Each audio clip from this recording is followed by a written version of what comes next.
So as was noted by one of our public speakers, we are very excited about the current state of where we're at right now, realizing that things are going pretty well and we'd like to continue to move forward. Our report tonight is to update you on our return to learn, and our information will focus on a review of our first week of Stage 3 hybrid learning, current metrics, plans for surveillance testing, as well as an update on the distribution of the vaccine to our employees. As a reminder, our Return to Learn plan is made up of 4 stages. We are currently in Stage 3, hybrid learning. Overall, last week went extremely well. Students returning to classrooms created a positive energy as our staff welcomed their return.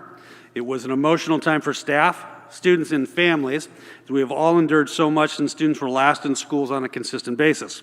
Although schools look and feel a little different from last March, students and staff navigated our new health and safety protocols very well, from temperature checks at student arrival, to one-way hallways, to wearing masks, to socially distanced desks in classrooms. We're very pleased how our staff prepared students and families to our return to in-person learning. Many of our building administrators and teachers commented how well the return went and how reviving it was to have our students back in school. Some went on to say, "It's different, but I feel like I have my old job back." Well, it has only been 1 week. Our staff has also noted a higher level of student engagement, including those online. Schools have received a tremendous amount of positive feedback from parents, including how less screen time for students has been welcomed by students and parents, and seen excitement with increased peer connections between our students. We're proud of our building administrators, teachers, and the entire staff for the tireless efforts to prepare for this transition. We also appreciate the patience and flexibility from our students and their parents, as a lot has been asked of them as well. We remain focused on a full return to in-person learning when we're able to do so safely, but are also working on making our current stage even better based on observations from week 1. At all levels, we know with time, we know our educators will become more and more proficient, providing high-quality learning experiences with both in-person and online students. At the elementary level, we will continue to refine our midday dismissal and arrival procedures to reduce the time it takes for parents who are picking up their students from the AM session, while also maximizing the prep time teachers need between sessions. At the middle school and high school level, educators and students are adjusting to balancing the in-person and at-home learning environments. Teachers are collaborating to work through how to effectively use the live stream tech and structure the block for both environments to ensure all students feel connected to the classroom environment. Each day they are growing and trying new things that is increasing the effectiveness of teaching and learning in both settings. The overall feedback at all levels is very positive, and our teachers are implementing new practices daily. The celebration of having students back in the buildings motivates our staff to work through any challenge that may come our way. And at this time, Dr. Igo will update on our COVID dashboard. So we are so excited to have students back in our buildings. We will continue to monitor the health and safety metrics so that we can make adjustments if necessary.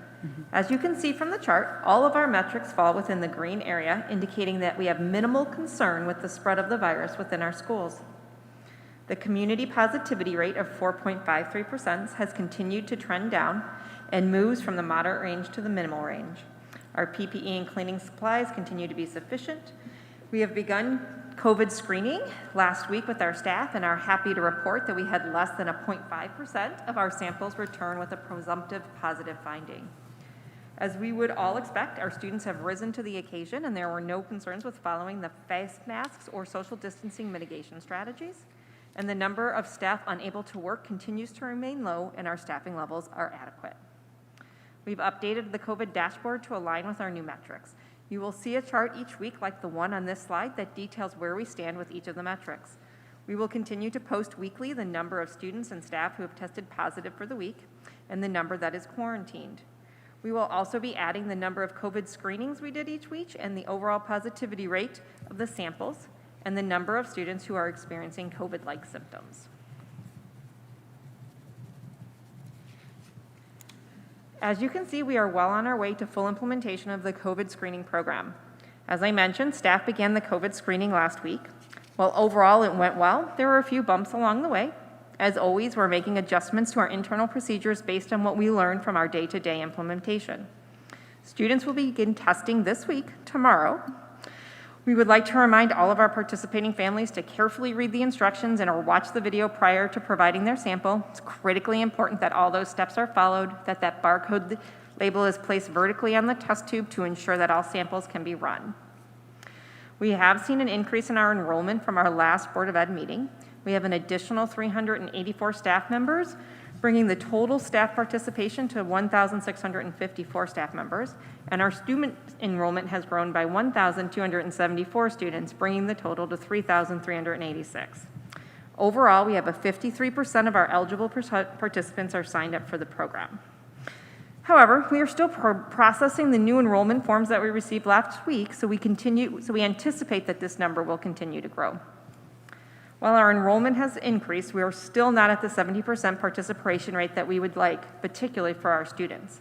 We will continue to have schools send weekly messages to our families, encouraging them to participate, and will engage with social media campaigns that will connect the community to our website and videos that highlight this important mitigation strategy.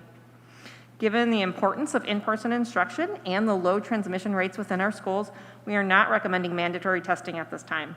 Should we see an increased spread of the virus within our schools, and it looks like it will have an impact on our ability to continue with in-person learning, we will then revisit the need for mandatory testing. We're in regular contact with the DuPage County Health Department, and by regular, I'm talking about several times every week in conjunction with the DuPage Regional Office of Education and currently Jewel Osco Pharmacy. I should add, we are also in communication with Edward Elmhurst Health Services, actively pursuing a vaccination plan for this district. Like many other districts in this area in DuPage County, we're in a position where, probably to call it charitably, I'd say it's somewhat haphazard as far as communication and distribution, but we are actively pursuing the possibility of bringing vaccination protocol to our district. We completed a vaccination willingness survey at the end of the week before last. We have about 80% plus willing to get us to receive a vaccination. We also know that as time goes on, people are affording themselves access to vaccinations through other means as well.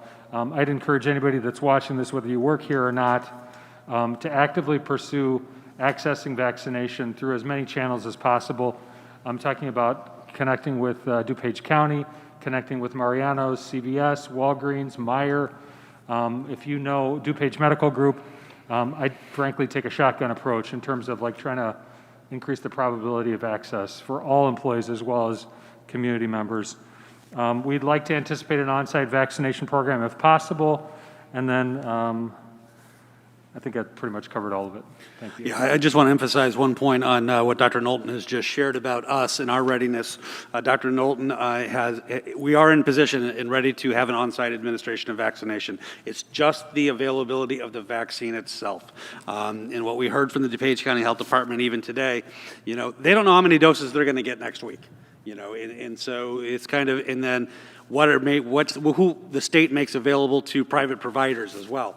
You have heard about some school districts in our county who have had access to it. And as Patrick was saying, that's somewhat haphazard luck that a local provider has had availability of certain dosages of the vaccine. We are ready. It's just having the vaccine available to us. So as part of communication, and moving on to the next slide, Rich, we will be communicating with our staff who are eligible. But a key point that Dr. Knowlton made, and I know we had several staff members have access and get the vaccine over the weekend through their own providers. Please, if you have access to the vaccine, don't wait for us. We're going to try to make it convenient for our staff on site to be able to get it. But if you have access to it through another means, you're encouraged to do so, because that'll just help with our plan as well when we are able to move forward. But communication will remain a priority for us during these times. And as I mentioned in my message to the community on Friday, we'll be sending different types of critical message alerts to our community, and we need everyone to continue to read their emails thoroughly. I know at times it can seem overwhelming, the amount of emails and information that we're sharing, but it is important that you read them thoroughly. The messages include all community message, and FYI to the building students and staff that there has been multiple COVID-19 cases in the building. A close contact message, and that message alerts individuals who have been in close contact with a confirmed case of COVID based on contact tracing. Low risk messages, Those messages alert individuals that were in contact with someone with COVID-19 but are not deemed a close contact. And then also our surveillance screening message. Student staff participating in the surveillance screening who come back with a positive clinical finding will get a text message to stay home and follow-up communication from the school health office for students and human resources for staff. So again, I want to thank everybody for their time and attention to these messages.